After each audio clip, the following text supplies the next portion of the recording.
Les monstres effraient, les monstres fascinent, ils ne laissent personne indifférent. Un mois après Halloween, la médiathèque de Maurepas vous invite à découvrir les créatures fantastiques qui ont marqué la littérature. Je suis assez fan de tout ce qui est littérature fantastique, de science-fiction, fantasy, etc. Et je me suis toujours rendu compte que les monstres sont partout dans la littérature, que ça fait vraiment partie de quasiment de l'inconscient collectif, mais que quand on parle de monstres, on parle aux enfants. Et pourtant, les monstres existent aussi pour les adultes. Romans policiers, science-fiction, séries télévisées ou encore blockbusters américains, les méchantes bêtes envahissent nos livres et nos écrans.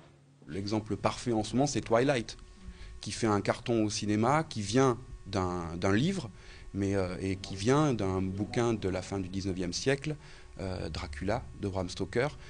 Je voulais montrer aux adultes, au public adulte, que ce ne sont absolument pas des sous-littératures et qu'aujourd'hui, les monstres sont effectivement partout. Au fil de l'exposition, le visiteur découvre les grandes figures monstrueuses des œuvres de référence, comme la Bible.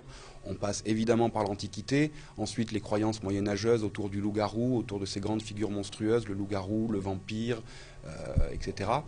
Prenez les super-héros américains. Hulk, par exemple, est une adaptation de Dr. Jekyll et Mr. Hyde, un regard intéressant qui suscite un questionnement sur les créatures contemporaines.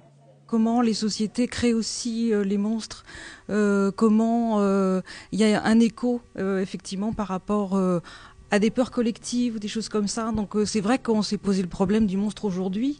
C'est quoi notre monstre ? Les enfants ne seront pas en reste puisqu'une exposition parallèle leur présente les portraits des personnages fantastiques incontournables. Les monstrueuses littératures accueillent les visiteurs jusqu'au 30 novembre, mais des lectures seront organisées jusqu'en décembre. Le programme complet est à retrouver sur Internet.